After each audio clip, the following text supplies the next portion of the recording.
Does the Smashburger chain do Smashburgers best? The Scorchin hot Tots tickled my tongue in the most delightful of ways, but the server came to the table to ask me about myself and walked away mid-answer. The egg truffle mushroom burger was excellent even to someone who's sometimes suspect of truffles and mushrooms, but for a place called Smashburger, they literally don't sell Smashburgers. We were treated like royalty by every patron over 80, but if thickness is what determines a milkshake's quality, this was a size 0. Before today, I'd only ever eaten Smashburger in an airport terminal. While that meal is what sentenced it to its 7th place seeding in my Septemburger tournament, did today make me see an error in my judgment, or was I justified? Let's find out together. This is the Fine Dining Podcast. Your table is ready, take a seat. The flavor of the day is mediocrity. Wouldn't you like to try a bite? Guarantee it'll be the perfect bite. Fine dining, better than you thought, worse than you hoped. Fine dining, we don't treat mediocre as a joke. Ranking every single place we've been, compared to the perfect 5 out of 10. I am your host, Michael Ornelas, and this is the podcast that uses Chili's, the most mediocre restaurant in America, as a point of comparison to measure a restaurant's quality. By the end of this episode, we'll answer the question everyone was wondering when Timothée Chalamet said nobody cares about ballet or opera: is Smashburger better than Chili's? Today, we're going to tell you everything that was good, not good, and just there about our meal at Smashburger before we give it a score. And joining me today to discuss Smashburger is a funny guy, a kind soul, a comedian who does improvised musicals with his teams Orion's Belt and Anthill, and he's the human equivalent of that feeling you get when a restaurant already knows what you want because you're a regular. It's Bennett Cohen. Hello, everyone. Hello. I love being a regular. It's truly the best. There's a sandwich shop just down the street from me where, like, I would get the garlic chicken sandwich, no pickles, no tomato, or no pickles, light tomato. Now I'd eat it with those things, but I still prefer it without them. And like, I'd call, and just from my voice, they'd be like, no pickles, no tomato, right? Medium spice level. I'm like, yes. Oh my God, that is the best. It's so delightful. And that's the feeling you bring to the table. Oh my God. That's what you remind me of. Thanks so much for making a drive and for being flexible, because I know I barraged you with a couple alternate plans yesterday about today. So. Oh my God. Thank you for having me. I feel like we landed on the perfect plan. We were looking at the Smashburger down by LA Live, which would have been really fun. I've been meaning to get back to LA Live. I have this like childhood memory of this place called the ESPN Zone. Yeah. Which I don't think is there anymore. But it was a sports themed arcade. And I remember just like as a kid thinking that was the coolest thing. And I wish it was still there. Yeah. But yeah, the LA Live Smashburger looked like a limited menu. We wanted to try everything. It made me sad because like I was trying to research it ahead to be like, which 3 burgers do we want for the Septemburger tournament? And I looked, I was like, oh, there's only 3 burgers. And they're all just like, 2 of them were so close to being the same thing. Yeah. And then one was like a little different, and even then not that different. So I was like, please, will you let me like drive you to a quite a bit further one? And you were game. So it's been a pleasure. Thank you for coming on. I think let's just jump into it. Let's do it. Yep. All right. We're going to talk about everything that we liked about our experience at this Smashburger, everything that was good. This is the good, done like it should be. The stuff that's finger licking, a stick in the landing. This is the good, I knew that you could.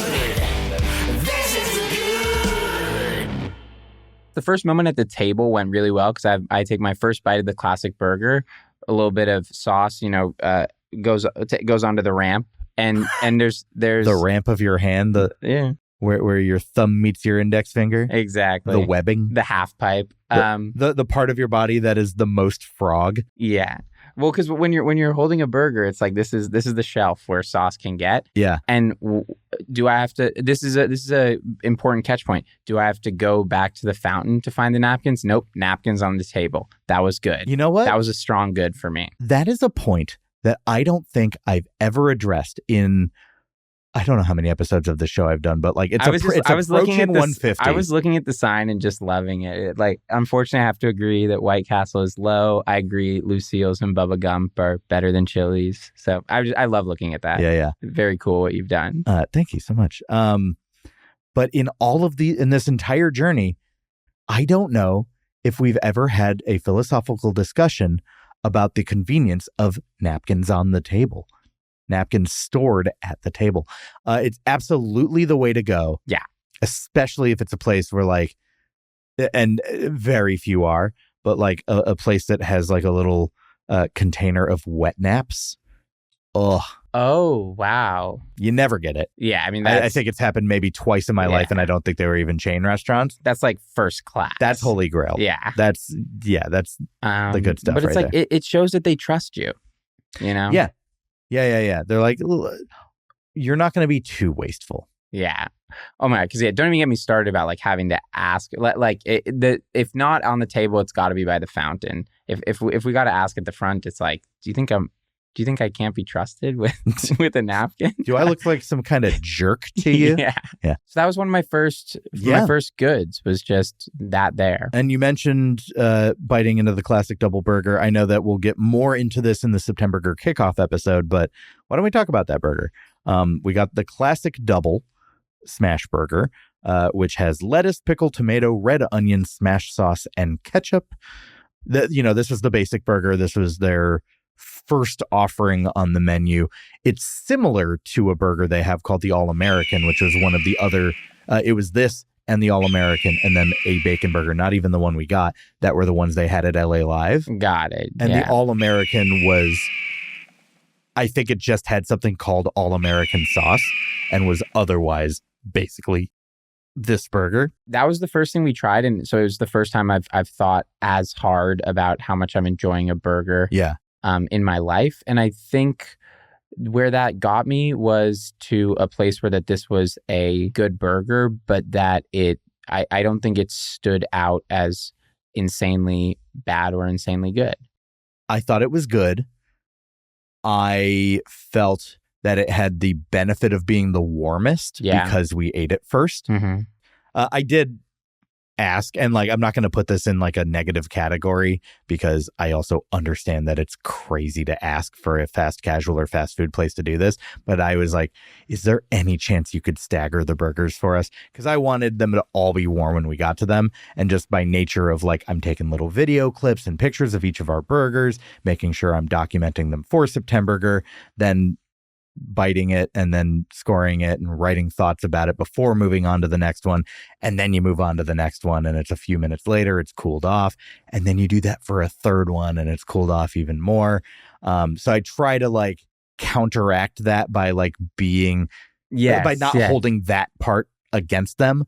But just a warmer burger is always gonna be tastier. I think it was understandable they couldn't bring them out separately, but I think something that even fast casual restaurants could improve is like the shake can't come out so much earlier than the food, because I'll kill my shake before the food arrives. And I know that's a me problem. Like I can own that, but it's like, have some damn self-control. I'm just like, why should I? Come on. Like I'm eating out. Don't bring the shake before the food. Yeah. I didn't feel. I do feel that the pacing of the food, it came in 3 waves or 4 waves. Yeah, I mean, good question. I want to say it was like at almost as many waves as the amount of things we ordered, which understandable. Like, but or like maybe 2 things in hand. 2 things at a time. Yeah, she brought out 2 shakes first, then she brought out 2 burgers, then she brought out like the fries and tots, then she brought out the chicken fingers and hot dogs, and then brought out the final burger. Or no, final burger, then the chicken fingers and hot dogs. And I'll say that when the chicken fingers and hot dogs came, I forgot that they were coming. I was like, and it was that moment where, metaphorically, I saw myself in the mirror and I didn't like what I saw. Oh, I was like, oh no, we did too much. Yeah.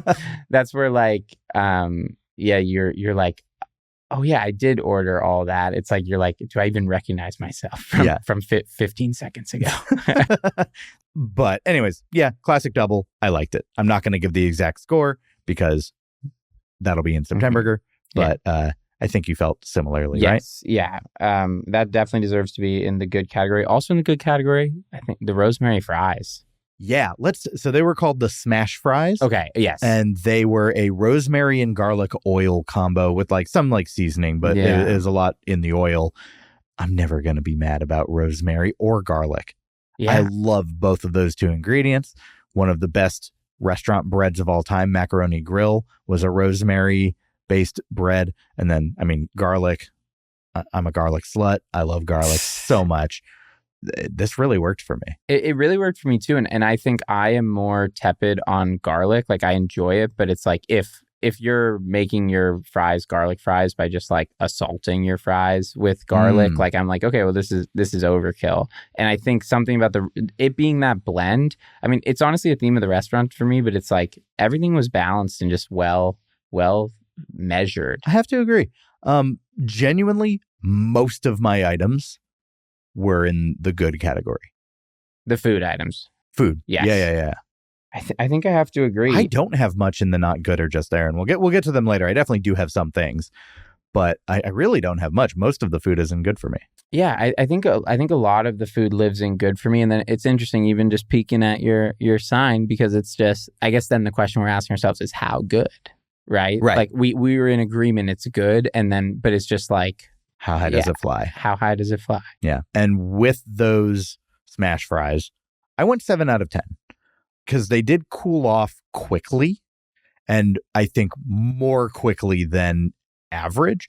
And I have a note on the chicken tenders, which aren't in the good for me. They're in a different category. Okay. As a similarly fried in oil item, I think affected the smash fries a little, affected the chicken tenders more. But was ultimately a negative. So I will talk about it when I talk about the chicken tenders. But stay tuned. Okay, Mikey's got a criticism. Sounds good. Let's get into it. I think I'm realizing that I stayed with the 2 decimals because the rosemary fries come in at 7.13 for me, which is very close to mine. Yes, and I'm glad you said that because I agree with it. The first couple ones I had were like mind-blowing, but then it's like very quickly I think they got a little cold, or not cold but not warm, so they fell off a little bit. I think the testament of a good French fry is, did you finish it? And the fact that and this was good, but the cool off was drastic enough that I didn't. And we didn't finish anything. We ate most of everything, but we didn't finish anything. And I feel that not finishing fries is kind of a knock against a place. Yeah, well, the fries need to have staying power, I think. Like, because I'll shout out a fry I do love is the McDonald's fry, but it's like you got to get it down. Like it has no staying power. You have to wolf it down so fast. It's abrasive. Like, yeah.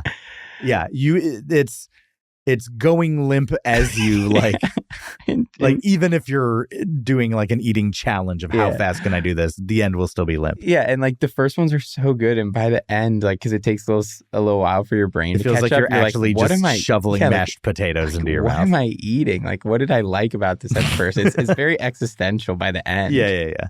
It's a lonely experience. Yeah.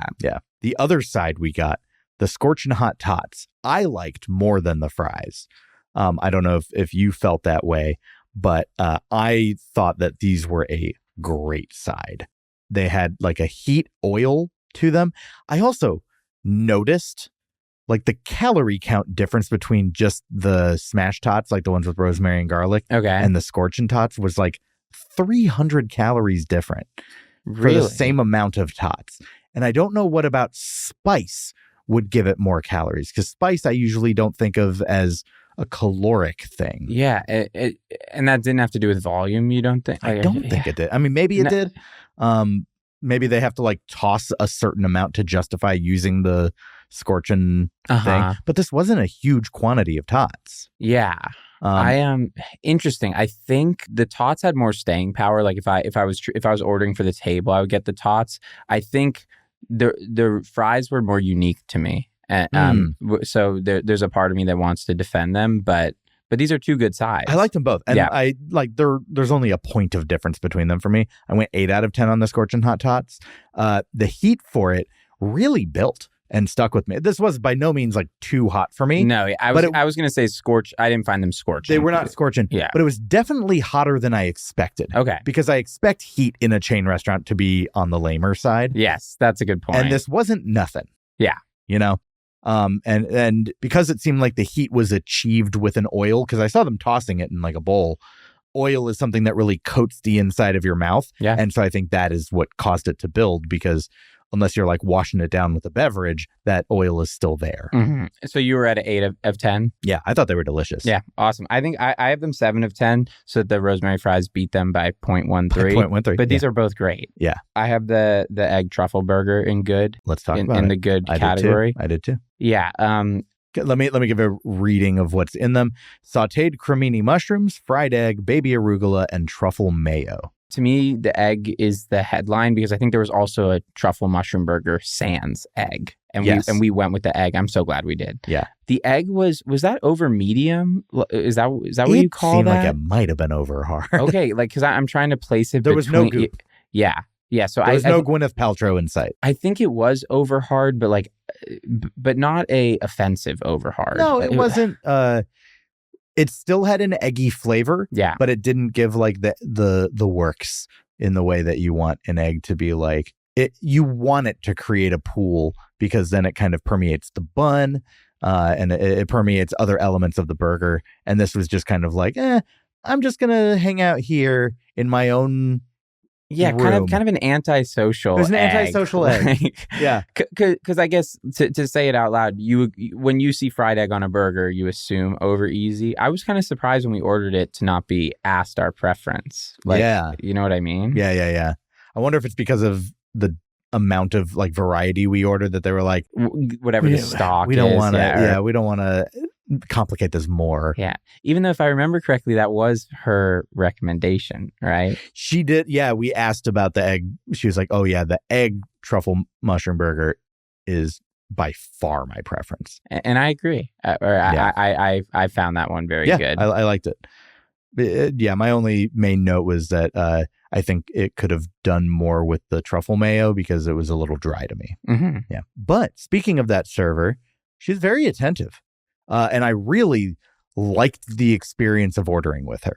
Yeah, because we didn't decide everything we wanted and then go order. We went up and then did it as a process, and there was patience that I appreciate. Like we were ordering on the fly, kind of. And she seemed like involved and invested. It wasn't even just like, okay, I guess I'll wait until you put it, and I'll do it with a smile. Yeah. No, was that an official order, or or are you just saying it out loud? But yeah, service truly was great. There was an incident that I put in just there later, mostly because it made me laugh, but it was objectively not good. So I'll talk about it. I teased it at the beginning. Yeah. But I do still have a few good things because most of the food was good. Let's keep going. I was just going to say more about the truffle burger. Just so, like the truffle and the mushrooms, like they just cut the taste of each other really nicely. Like neither was this was like a good basketball team where there's no star player, but they just pass the ball really well. I think that's a great way to describe it. There were no like dominant tastes. Yeah. Speaking of well-balanced flavors, the double barbecue bacon smash I have in the good. I believe you have it in the just there. Yeah. But this was the most like up my alley in terms of like the types of burgers I'm used to getting. It was crispy onion strings, bacon, burger patty, and a barbecue sauce. Yeah. So it wasn't the most creative or anything, but it is kind of just like a tried and true combo. None of the things overpowered, and I liked that about it. If I had to give it a note, I'd say I wish that the bacon was maybe a little bit crispier, but even then I don't want it like too crispy. And I wish that the crispy onion strings also had a little bit more crunch to them. Yeah, I thought, and I'm by no means an expert, but I was interested to see the layer of crispy onion strings be the bottom layer, or the first, if the bun is the lobby, the crispy onion strings were floor one. And I think about it as one, from a texture standpoint, if they're crispy, your bottom teeth breaking through it is satisfying. And the fact that it's on bottom means it's the first thing that your taste buds are experiencing. Fascinating. Okay. And that I like. I think that would be the ingredient that I would want first. I think I'm learning, maybe just in this moment, that I am a top-down taster. Because obviously, biologically, the taste buds are on the tongue, so that's not true. But I'm like, I think mentally, my process is like I think of the thing I want to taste first. Like, I'll put a pickle on as the top layer if I want to crunch into the pickle with my top teeth. Sure. Yeah. So that's I've never thought of it that way, but you're right. Like I do think texture tends to be a convergence of teeth, not any specific one. But taste is going to be bottom. Would be bottom, right? Yeah. Fascinating. Every bite I take from now on is going to be way more hyper aware. Yeah. Gonna make you a more deliberate human in the world. Thank you. And then I also have the Americana Dog in the good. Did you have it in the good? Yeah. What did you like about it? I think I agree. Well, the bun I thought was very nice. It was almost like Texas toast, of consistency. It was like a griddled bun almost. Yeah. A little bit expandy, which maybe not like that feeling when a bun starts like going down your esophagus and then like you feel it choking you from the inside. There was a little bit of that. But it was tasty. I thought that the hot dog beef itself had a good flavor. This had like a relish on it. Was it red onion? I think it was red onion. And then I think it had a ketchup and a mustard. Yeah, I thought it suffered from something that I think most all hot dogs do, which is you take that first bite, you get topping and hot dog at the same time, but then the toppings like squirt up to the top. It was unmanageable. And then you're like, how do I take another bite? Like, I guess maybe if I had a knife, you could replace it, but I dumped most of the relish off right away because I was like, if I don't, it's just going to become my mustache. Yeah. Relish is also, it's not my favorite condiment, although I did like this relish. And I agree, relish is not typically my favorite. But yeah, it feels like if you don't intervene, then every bite after the first one is going to be all topping or all hot dog. Like they divorce after that first bite. Yeah. The kids go to college and they just look, we gave it 18 years.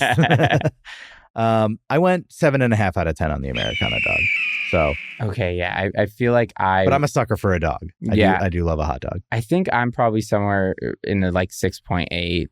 Like I think also I agree that to me the hot dog taste was, and maybe it's because I was taking bites that were pure dog, not topping, but it was like that hot dog taste was really breaking through. Which is. I guess I'm realizing I'm confused on how much I love hot dogs because that sometimes that taste. Wow, that's very funny to me. Just listen to that back. Run that back. No, I didn't I'm not even laughing for that. I mean, just literally the idea of being like, philosophically, do I like hot dogs? Well, because like I feel like I just think like sometimes the taste of a hot dog, like that beef taste is like too much. But I think that's why toppings normally like rule the day, and then it's. See, I actually don't disagree. My favorite part of the hot dog is the dog. Okay. Yeah. I could eat plain hot dogs and be happy.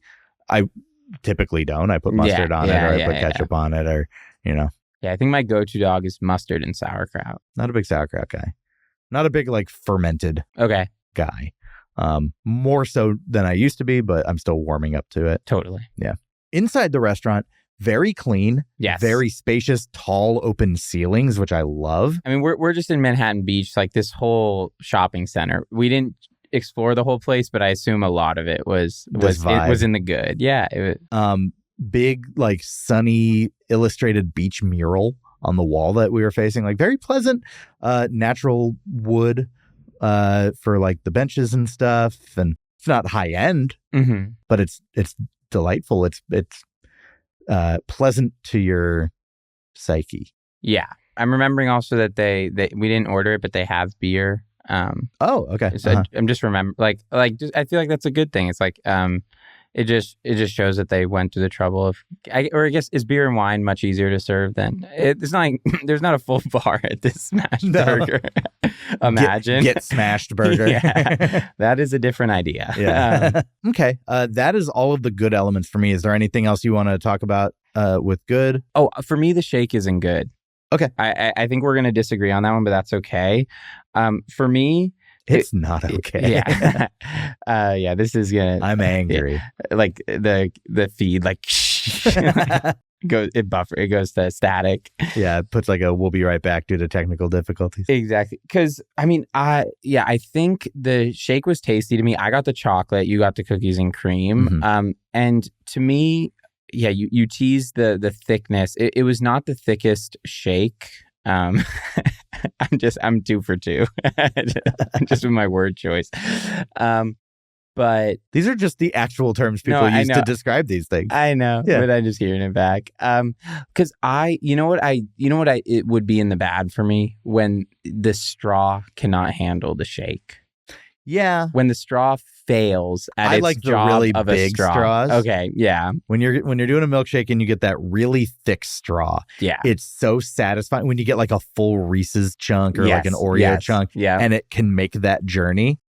And that's important. The straw has to match the shake. Yeah. And so to me, while this wouldn't be in my, I don't know, top 3 shakes ever, I was like, this shake is a success.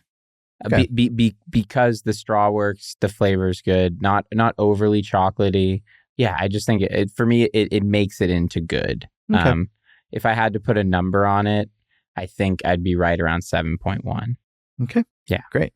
That is everything we liked about our time at Smashburger.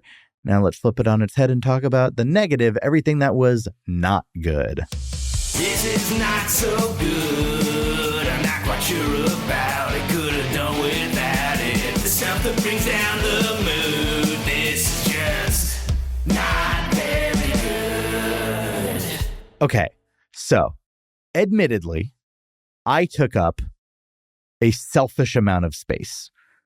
You and I sat at a table for 4, and it's just 2 of us. But there were only 2 other people in the restaurant when we got there. Yeah.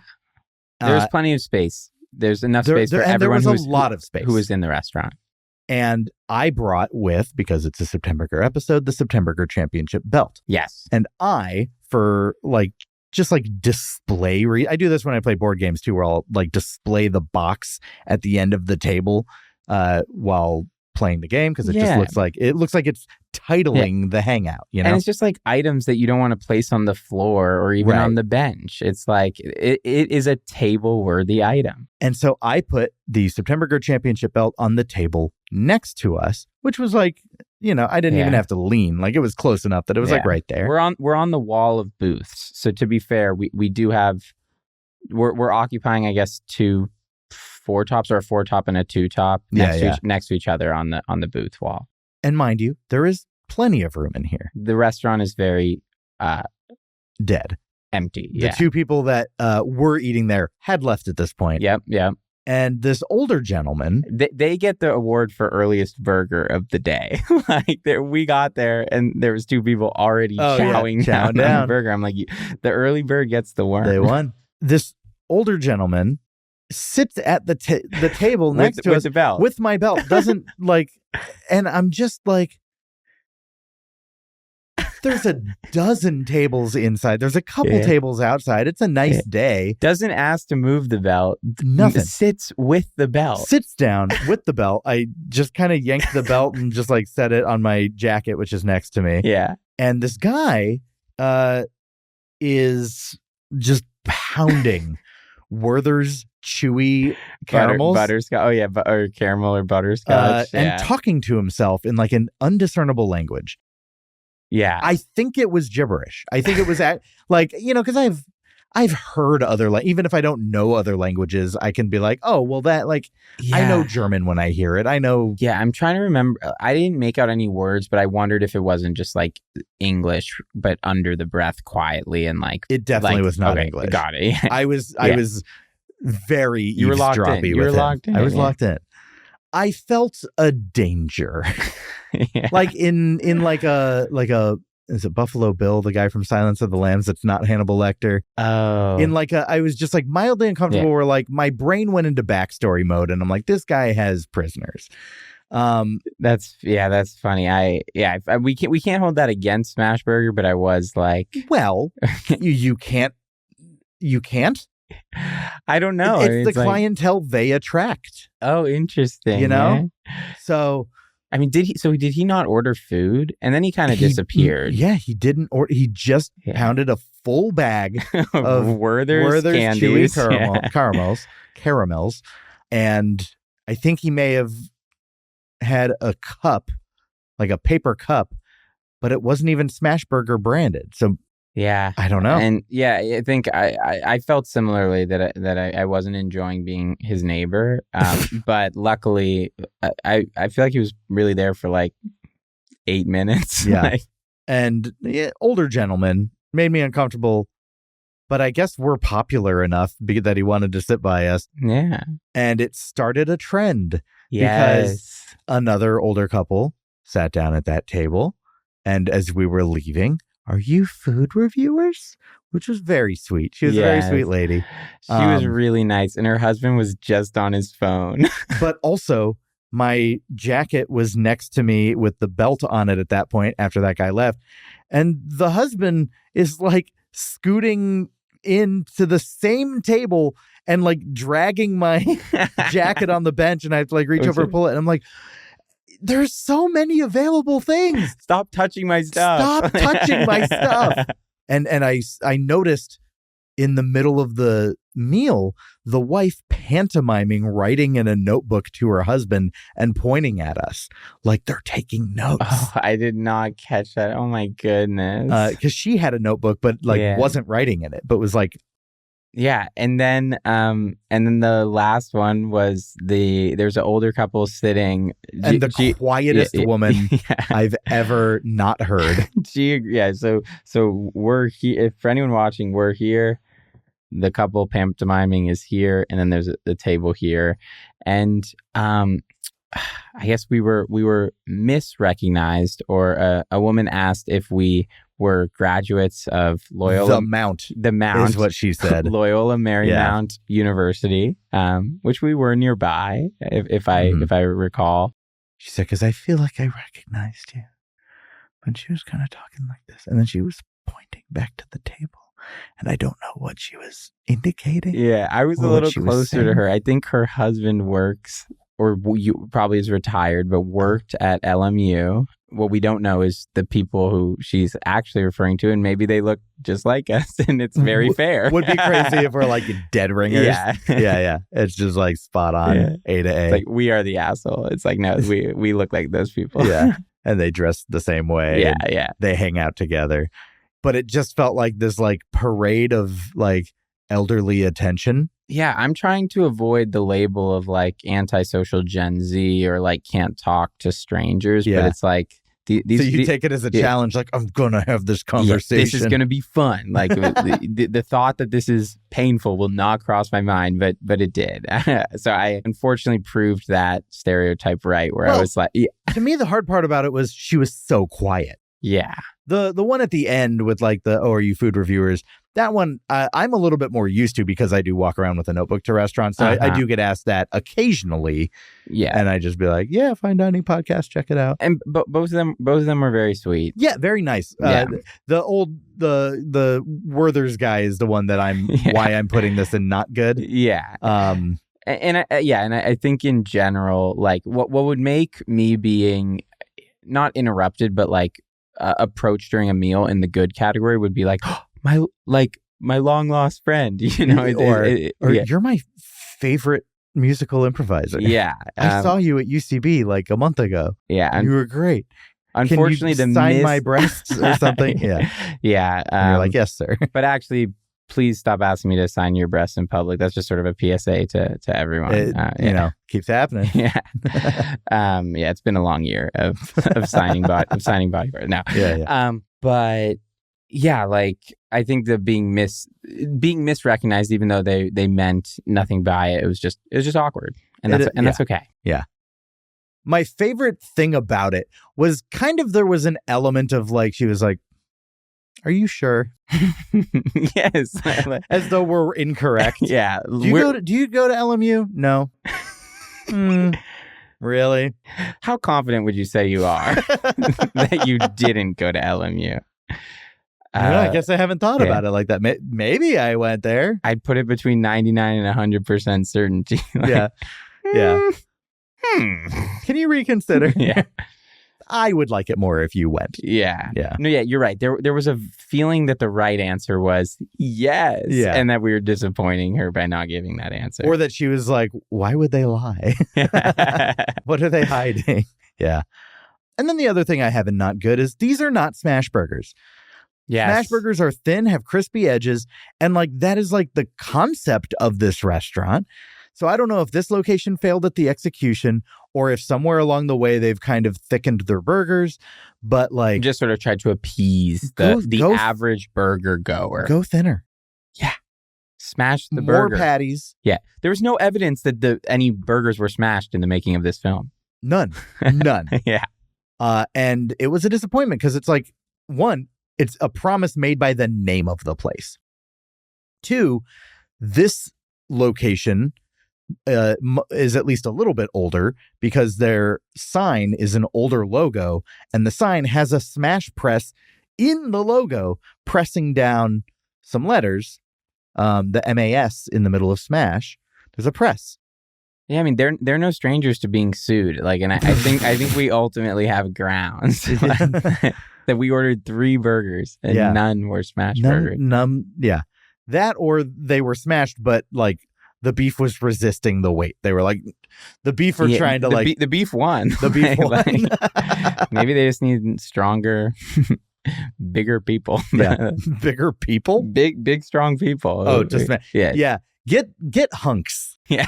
I want Smashburger to hire more hunks to operate their griddles. And it's like almost like with the pizzerias where you can watch your pizza being made. It's like I kind of want to see the burger get smashed. And I want it to be kind of like a strip club where you can like throw dollar bills so that they like press it more. Yes. Yeah. Flatter. Yeah, I mean, I think we ended up paying with Apple Pay, but like I brought cash. You had so many singles and sweatpants, weirdly. I am the last thing I would put in the bad, and I think, or maybe this is the just there because I'm used to it. This is very personal, but to me, the fountain drink selection was just mid. It's like, I'm not a huge soda person, and I really appreciate when I can see one of Blue Powerade, Berry Mountain Blast, Blue Powerade, or High C Fruit Punch. It's like, it's kind of the fun drink for the non-soda drinkers, and more places are carrying at least one.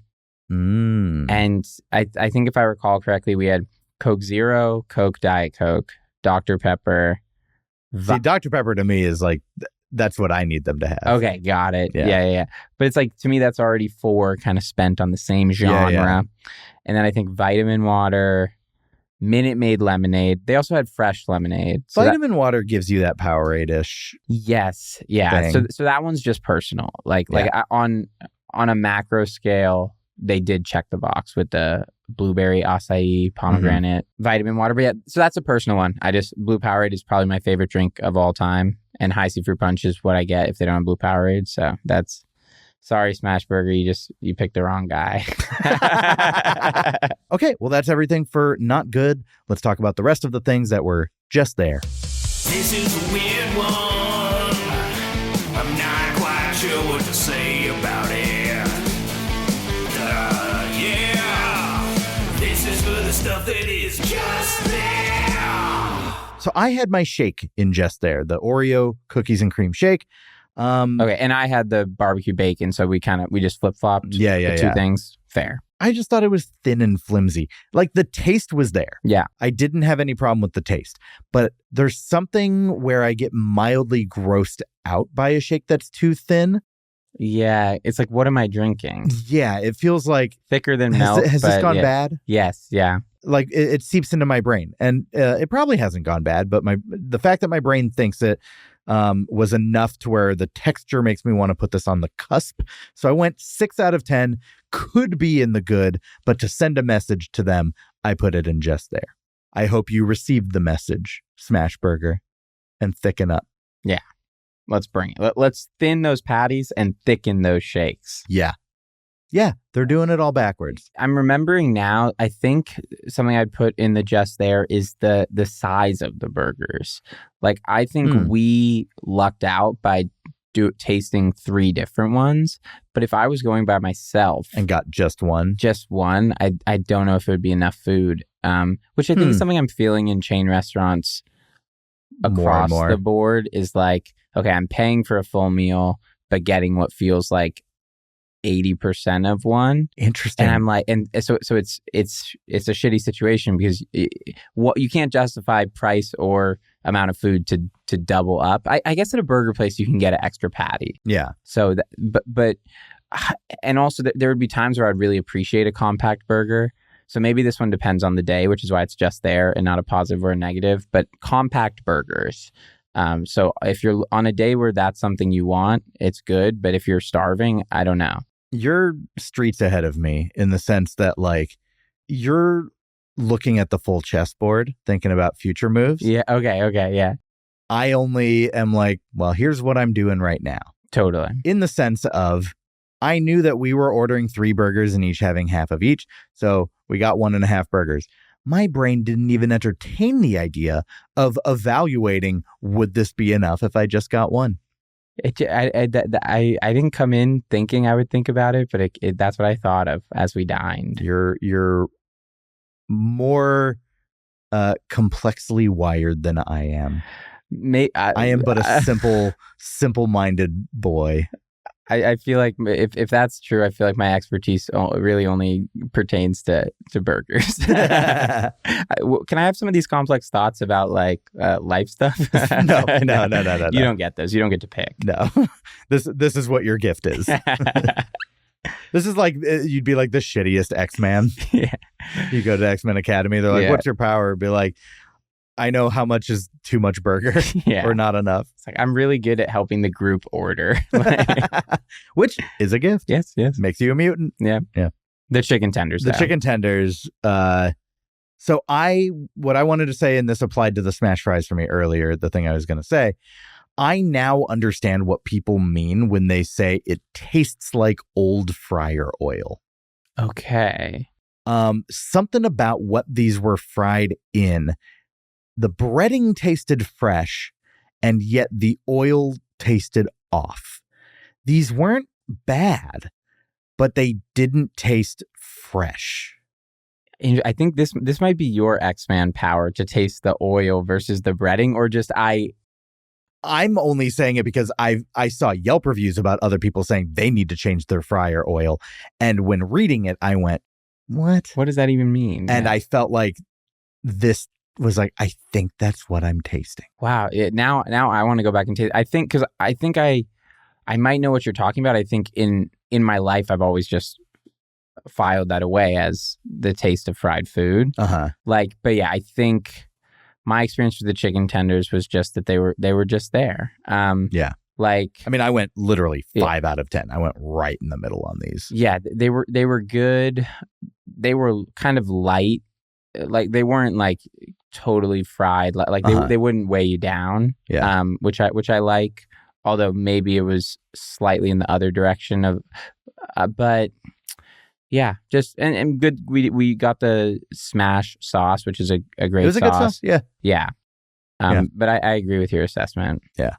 And then the other thing I haven't just there was the employee that did the cashier bit for us, who was great at cashiering. Awesome. Came over to the table, saw the championship belt, and was like, hey, can I ask what that's about? And I was like, oh, yeah, I do a chain restaurant review podcast. You guys are in a burger tournament. I'm doing this. And her face was like showing like genuine interest. And then I just kind of continued. And I don't think I went on too long. No, yeah. I think there was even follow-up questions. Like, she asked if you'd ever been here before. And you said you'd been to the what you thought was the Austin airport. Yeah. Yeah. And I didn't hear a phone ring. I didn't hear an employee calling for her. But I was just like in the middle of a sentence. And she just walked away. And I was like continuing. And I was like, is this a thing where it's like, keep going, I'm listening? And then as soon as I realized it was, oh, that was it for her. I stopped and then started noticing Werther's guy next to me. So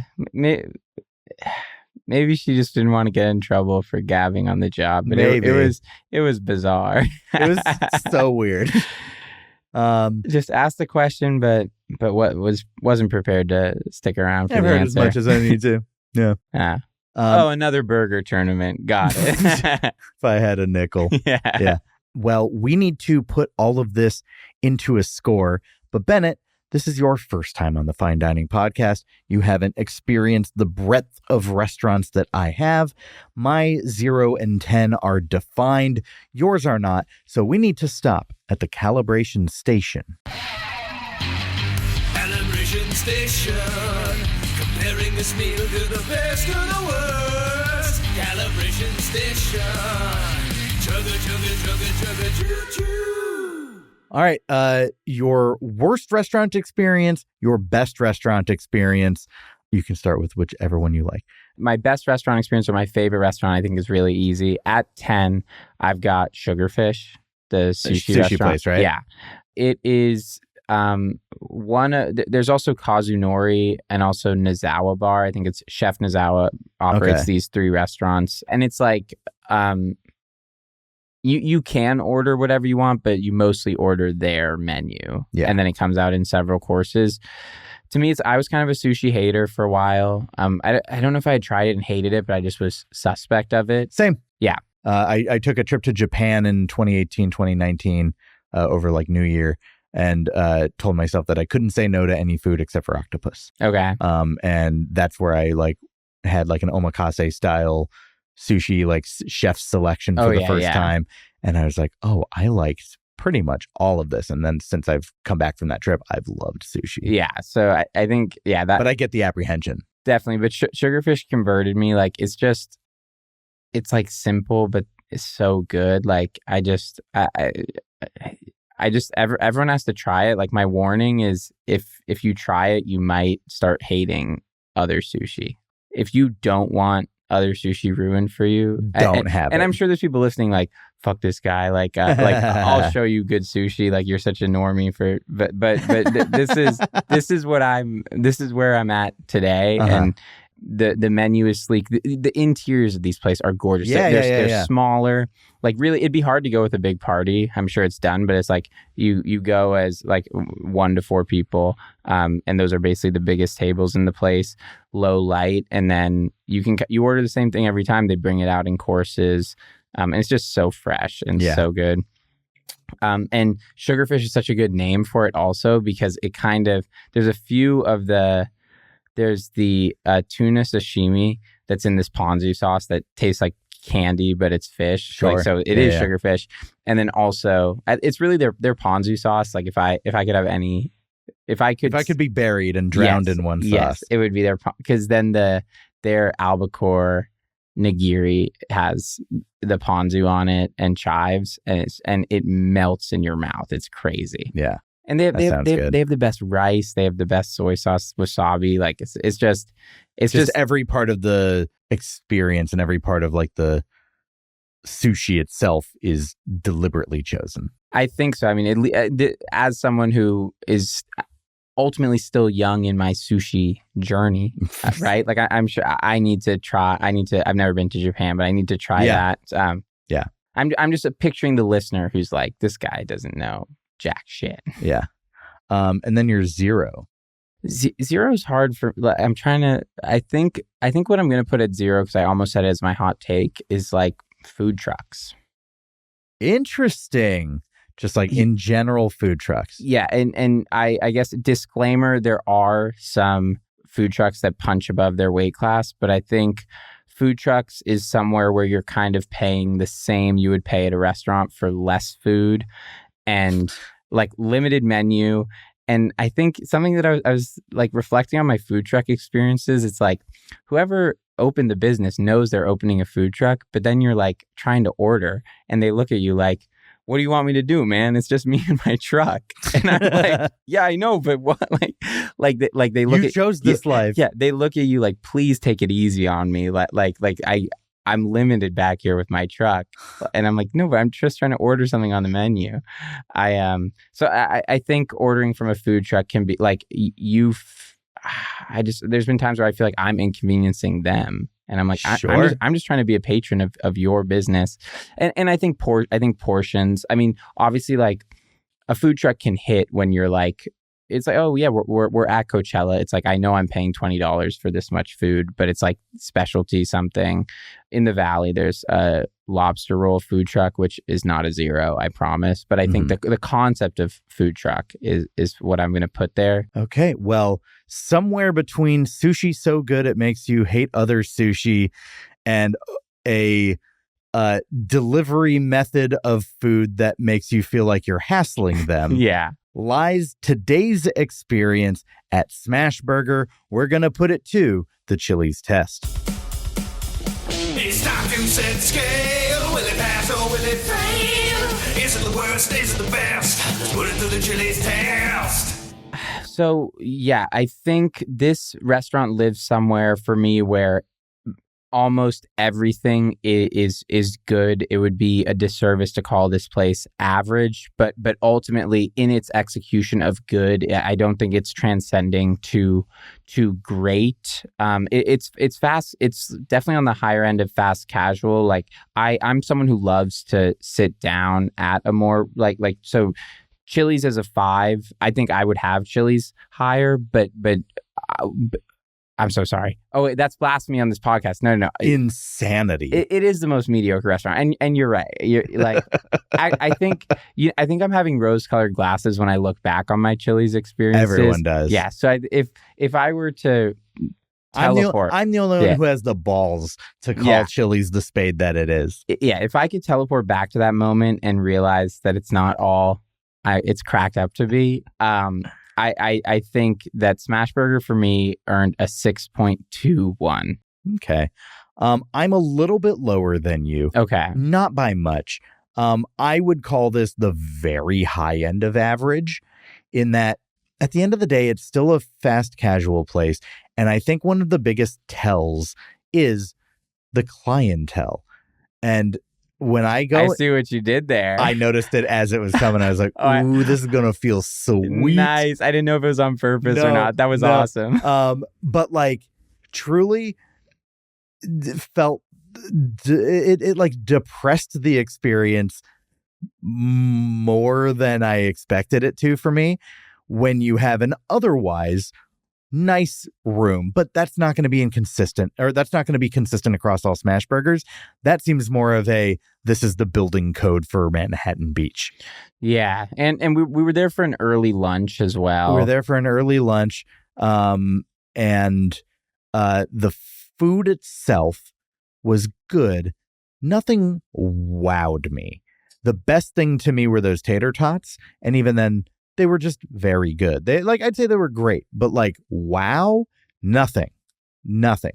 So I don't think they have a leg to stand on in that perfectly serviceable food. I'm not going to be mad going to a Smashburger, but I'm never going to get a craving for like, oh, I got to go get that thing that I like at Smashburger. It had none of that. So for me, I went 5.96. Okay. Yeah. Which close enough to yours. Definitely. It's interesting to have undergone this experiment because I think when I was driving here today, I was wondering what is my pre-existing what is my pre-existing idea of Smashburger? Mm-hmm. And what I came up with, I wonder if you'll agree, is like Smashburger feels like a compromise location. Like, yeah. I think when a friend group is trying to pick somewhere, it's not going to be what anyone throws out. It's what no one wants, but everyone will eat. Yeah. So that's exactly what it is, and I think it's in the upper echelon of compromise. That's the jingle. Yeah.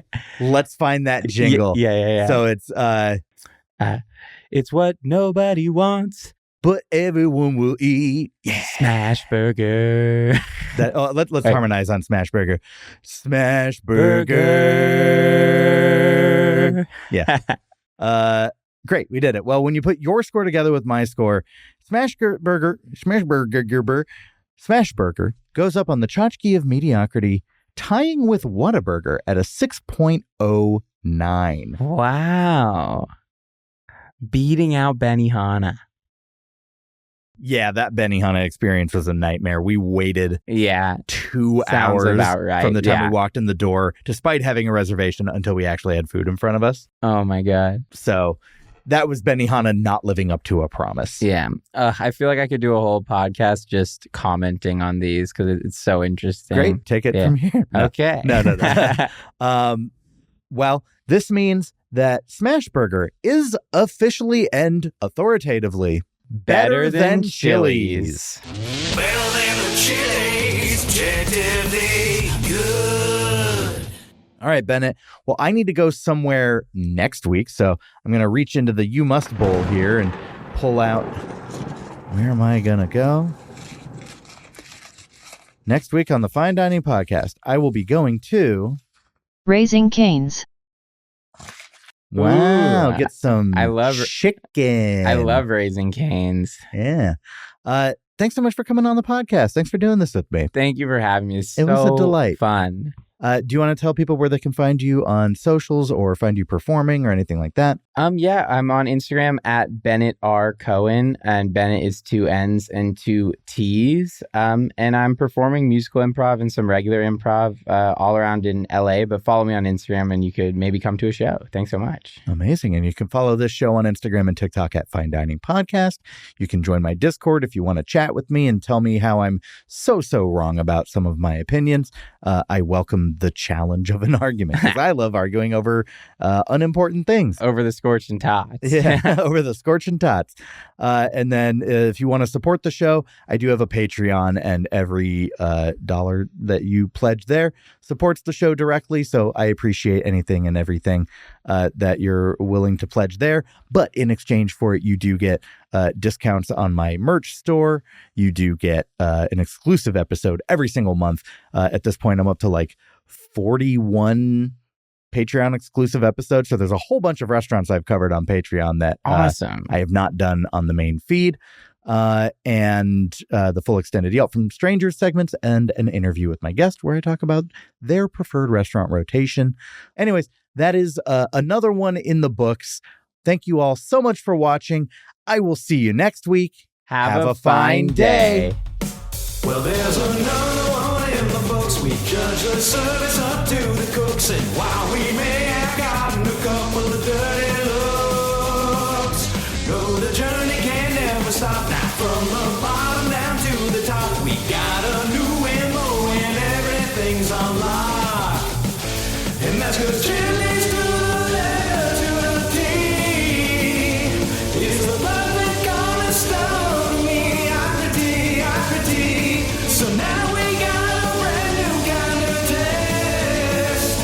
That's the words we gotta know, 'cause we should know in the end. Triple dipper got the ribs, a main course, perfect little in the middle. It's so now it's got to be the lock for what we use when we put things up on the charge. Mediocrity. So there's another one in the books. Yeah, there's another one in the books, and we will see you next week, baby.